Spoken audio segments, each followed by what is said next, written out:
Hi hello welcome to my YouTube channel. How you all? ഞാനും ഫാമിലിയും അൽഹംദുലില്ലാ അവിടെ സുഖമായിരിക്കുന്നു. അപ്പോൾ ഞാനിന്നൊരു ഈസി പീസി ചിക്കൻ ഫ്രൈഡ് റൈസിൻ്റെ റെസിപ്പി ആയിട്ടാണ് വന്നിരിക്കുന്നത്. അപ്പം ഫ്രൈഡ് റൈസിന് വേണ്ട ഇൻഗ്രീഡിയൻസ് എന്തൊക്കെയാണെന്ന് നോക്കാം. നമ്മൾ ആദ്യം റൈസ് ആക്കി എടുക്കുന്നുണ്ട്, പിന്നെ അതിന് ശേഷമാണ് പിന്നെ വെജിറ്റബിൾസ് ഒക്കെ സോർട്ട് ചെയ്തിട്ട് പിന്നെ അത് രണ്ടും കൂടി മിക്സ് ചെയ്യാണ് ചെയ്യുന്നത്. അപ്പം അതിനായിട്ട് ആദ്യം ഗീ റൈസാണ് ഉണ്ടാക്കുന്നത്. ഗീ റൈസിന് വേണ്ടി ഞാൻ 3 കപ്പ് ജീരകശാല റൈസ് എടുത്തിട്ടുണ്ട്. 3 കപ്പ് ഇട്ട് കൊടുത്തതിന് ശേഷം വെള്ളം അരി മുങ്ങുന്ന ഭാഗത്തിൽ വെള്ളം ഒഴിച്ച് കൊടുക്കാം. എന്നിട്ട് അത് കുറച്ച് നേരം സോക്ക് ചെയ്യാൻ വെക്കാം.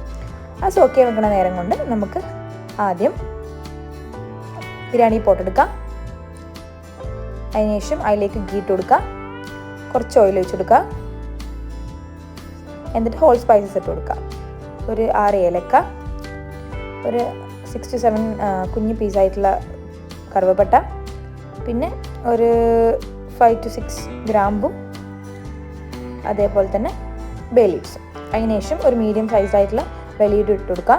അതൊന്ന് ജസ്റ്റ് സോട്ട് ചെയ്തതിന് ശേഷം അതിലേക്ക് ജിഞ്ചർ പേസ്റ്റും ഗാർലിക് പേസ്റ്റും ഇട്ട് കൊടുക്കുക.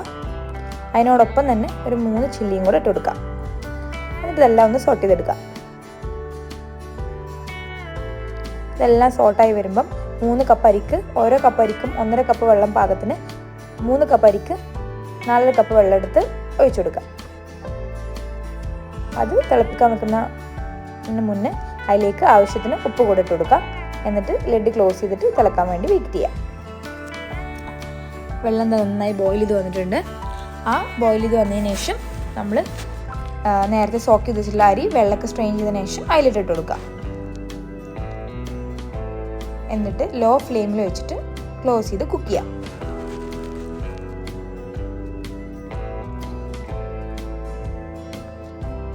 അങ്ങനെ പതിയെ ആ വെള്ളമൊക്കെ വറ്റി വരുന്നുണ്ട്. ലോ ടു മീഡിയം ഫ്ലെയിമിൽ വെച്ച് വേണം കുക്ക് ചെയ്യാൻ. ഹൈ ഫ്ലെയിമിൽ വെച്ചാൽ പെട്ടെന്ന് വെള്ളം വറ്റിപ്പോവും, അപ്പം അരി വേവില്ല. അപ്പം ആ ഒരു കാര്യം ശ്രദ്ധിക്കണം.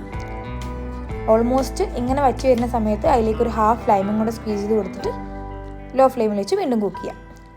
അറ്റ് ലാസ്റ്റ് ഒരു ടേബിൾ സ്പൂൺ ഗീയും കുറച്ച് മല്ലിയില കൂടെ ഇട്ടിട്ട് റൈസ് അവിടെ ലോ ഫ്ലെയിമിൽ കുറച്ച് നേരം കൂടെ ഒന്ന് കുക്ക് ചെയ്യാൻ വെക്കാം. ഇപ്പോൾ റൈസ് ആയിട്ടുണ്ട്. ഇനി നമുക്ക് വേണ്ടത് നമ്മൾ ഫ്രൈഡ് റൈസിലേക്കുള്ള ആ ഒരു വെജിറ്റബിൾസും ചിക്കനും എഗ്ഗും എല്ലാം സോട്ട് ചെയ്തിട്ടുള്ള ഒരു ചിക്കൻ എഗ് ആൻഡ് വെജിറ്റബിൾ മിക്സാണ്. അപ്പം അതിലേക്ക് ബോൺലെസ് ചിക്കൻ എടുത്ത് കുഞ്ഞിതായി കട്ട് ചെയ്തതിന് ശേഷം അതിലേക്ക് കുറച്ച് സോയ് സോസും കുരുമുളക് പൊടിയും ഉപ്പും കൂടിയിട്ട് മാരിനേറ്റ് ചെയ്ത് വെക്കുക.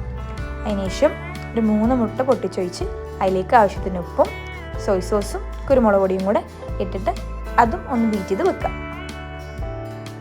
സോയ് സോസിൽ ഓൾറെഡി ഉപ്പുള്ളതുകൊണ്ട് അതിനനുസരിച്ചിട്ടുള്ള ഉപ്പിട്ട് കൊടുത്താൽ മതി.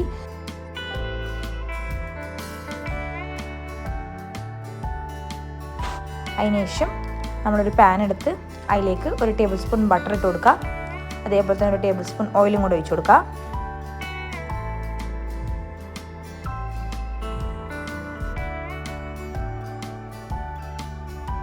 ബട്ടറും ഓയിലും ഒന്ന് ചൂടായി വരുമ്പം നമ്മൾ മാരിനേറ്റ് വെച്ചിട്ടുള്ള ചിക്കൻ ഒന്ന് സോട്ട് ചെയ്തെടുക്കാം.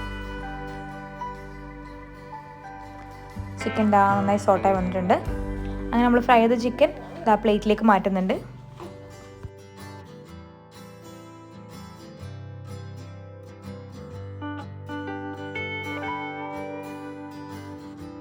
ശേഷം ആ same butter and sunflower oil മിക്സിലേക്ക് സോയ് സോസും പെപ്പർ പൗഡറും സോൾട്ടും കൂടെ ഇട്ട് ബീറ്റ് ചെയ്ത് വെച്ചിട്ടുള്ള എഗ്ഗ് ഒന്ന് ഫ്രൈ ചെയ്തെടുക്കാം.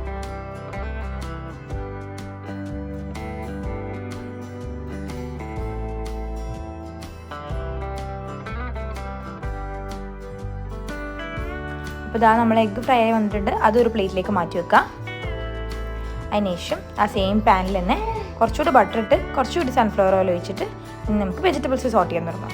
വെജിറ്റബിൾസ് ഞാനിവിടെ എടുത്തിരിക്കുന്നത് ക്യാരറ്റും ബീൻസും ക്യാപ്സിക്കും ആണ്. അതിലേക്ക് നമുക്ക് ഗ്രീൻ പീസ് ആഡ് ചെയ്യാം, ക്യാബേജ് ആഡ് ചെയ്യാം. അങ്ങനെ എത്രത്തോളം വെജിറ്റബിൾസ് ആഡ് ചെയ്യുന്നോ അത്രത്തോളം ടേസ്റ്റ് അതിനെ ആഡപ്പ് ചെയ്യുള്ളൂ കേട്ടോ. അപ്പോൾ ഞാനിവിടെ എടുത്തിരിക്കുന്നത് ബീൻസും ക്യാരറ്റും ക്യാപ്സിക്കാണ്. അപ്പം ആദ്യം ബീൻസും ക്യാരറ്റും ഇട്ട് കൊടുക്കുന്നത് സോട്ട് ചെയ്യുന്നുണ്ട്. സോട്ട് ചെയ്യുമ്പം അതിലേക്കൊരു മാഗി ക്യൂബും കുറച്ച് പെപ്പർ പൗഡറും ഒരു നുള്ള് ഉപ്പും കൂടെ ഇട്ട് കൊടുക്കുന്നുണ്ട്. മാഗി ക്യൂബിൽ ഓൾറെഡി ഉപ്പുണ്ട്, അപ്പം അതിനനുസരിച്ചിട്ടുള്ള ഉപ്പിട്ട് കൊടുത്താൽ മതി കേട്ടോ. അതിനോടൊപ്പം തന്നെ ഒരു ടേബിൾ സ്പൂൺ സോയ് സോസ് കൂടെ ഒഴിച്ചു കൊടുക്കുന്നുണ്ട്. അതിനുശേഷം ഒരു 3 ചില്ലിയും കൂടെ ഇട്ടിട്ട് നന്നായി സോട്ട് ചെയ്തെടുക്കാം.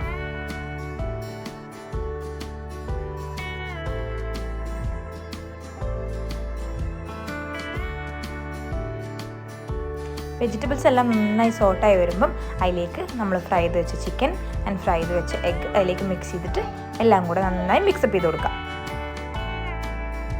ഇടയിലൊക്കെ വന്ന് എന്നെ ഹെൽപ്പ് ചെയ്യുന്നുണ്ട് വെജിറ്റബിൾസ് സോട്ട് ചെയ്യാനൊക്കെ.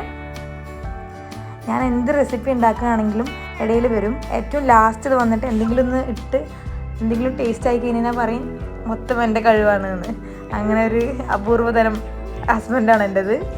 ഇക്ക എപ്പോഴും പറയാറുണ്ട് ഇക്കാൻ്റെ ബുദ്ധിയും എൻ്റെ ശക്തിയും രണ്ടും കൂടെ ചേർന്ന് കഴിഞ്ഞാൽ അടിപൊളിയാണെന്ന്. അപ്പം നമ്മളിതാ റൈസും ആയി വന്നിട്ടുണ്ട്, നമ്മൾ വെജിറ്റബിൾ ചിക്കൻ എഗ്ഗ് മിക്സും ആയിട്ടുണ്ട്. അപ്പം ഇനി രണ്ടും കൂടെ മിക്സപ്പ് ചെയ്യണം. അതിനായിട്ട് റൈസ് ഒന്ന് സൈഡിലേക്ക് മാറ്റി കൊടുത്തിട്ട് അതിലേക്ക് ഇതാ വെജിറ്റബിൾസും ചിക്കനും എഗ്ഗും കൂടിയുള്ള മിക്സ് ഇങ്ങനെ ഇട്ട് കൊടുത്തിട്ട് നന്നായി മിക്സ് ചെയ്തെടുക്കാം. അങ്ങനെ ഇതാ നന്നായി മിക്സായി എടുക്കുന്നുണ്ട്. അങ്ങനെ ഇതാ നമ്മൾ യമ്മി ഫ്രൈഡ് റൈസ് റെഡി ആയിട്ടുണ്ട്. ഫ്രൈഡ് റൈസും ചിക്കൻ മഞ്ചൂരിയൻ, ഗോബി മഞ്ചൂരിയൻ ഇതൊക്കെയാണ് അതിൻ്റെ കോമ്പിനേഷൻ. അല്ലാതെയും വെറുതെ കഴിക്കാനും നല്ലതാണ്. Because all the vegetables, chicken, egg അങ്ങനെ എല്ലാം ഉണ്ടല്ലോ. അതേപോലെ തന്നെ ഫ്രൈഡ് റൈസിൻ്റെ ഒരു പ്രത്യേകത എന്താ വെച്ച് കഴിഞ്ഞാൽ കുറേ വെജിറ്റബിൾസ് എങ്ങനെയെങ്കിലും നമ്മൾ വയറ്റിനകത്ത് പെട്ടോളും. അപ്പം എത്രത്തോളം വെജിറ്റബിൾസ് ആഡ് ചെയ്യുന്നു അത്രത്തോളം ഫ്രൈഡ് റൈസിന് ടേസ്റ്റ് ആഡ് ഓൺ ചെയ്യുള്ളൂ. ഈയിടെ ആയിട്ട് ഞാൻ വീഡിയോസിന് വോയിസ് ഓവർ കൊടുക്കുമ്പോൾ ഒപ്പം വോയിസ് ഓവർ കൊടുക്കാൻ എൻ്റെ ക്യൂട്ടിനുണ്ടാവാറുണ്ട്. അപ്പം ഈ റെസിപ്പി ഒന്ന് ട്രൈ ചെയ്തിട്ട് എൻ്റെ ഫീഡ്ബാക്ക് അറിയിക്കണേ. എൻ്റെ വീഡിയോസൊക്കെ ഇഷ്ടമാവുന്നുണ്ടെങ്കിൽ do like, share and comment and subscribe to. Thank you for watching my video. By.